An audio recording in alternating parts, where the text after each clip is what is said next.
Good afternoon, everybody. Welcome to this week's 5 Minute Tech Tip.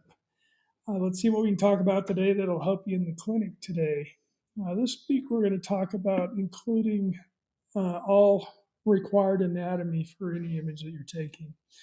I've got a couple examples here of a PA hand and a lateral hand, um, just to depict what it means to include all the anatomy. So the picture on the left, it's not a bad picture, a little bit dark, but you can see that we've cut the tip of the thumb off, and we've also cut the tip of the third digit off as well, the distal end.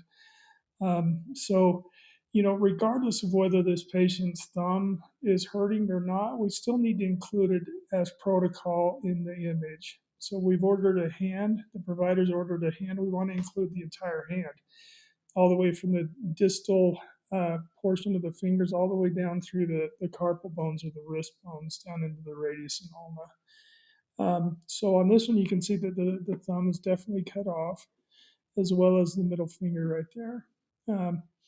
So you need to pay attention to your collimation, guys. When you're collimating a hand, make sure that within that collimation light, you've included everything that needs to be included, the entire hand, including the wrist bones.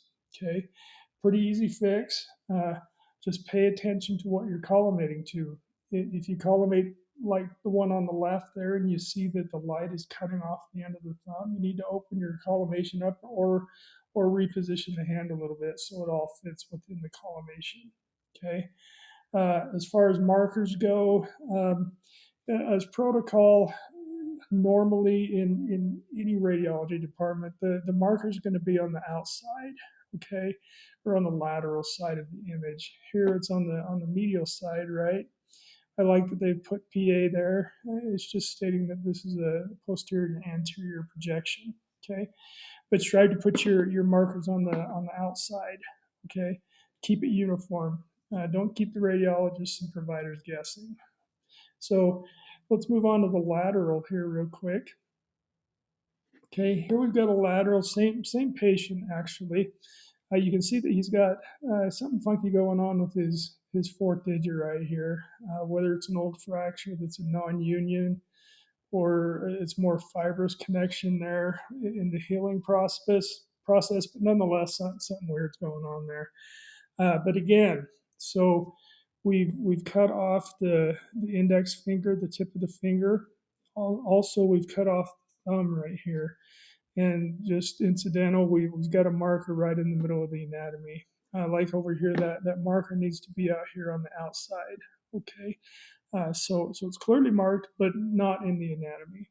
Okay, this is actually a pretty good lateral if we wouldn't have cut off what we needed to cut off, right, or what we shouldn't have cut off.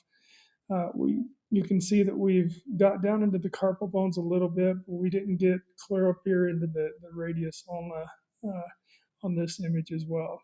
So to reiterate, just make sure you're including the entire body part that you're trying to image. And that's done by centering well and collimating well.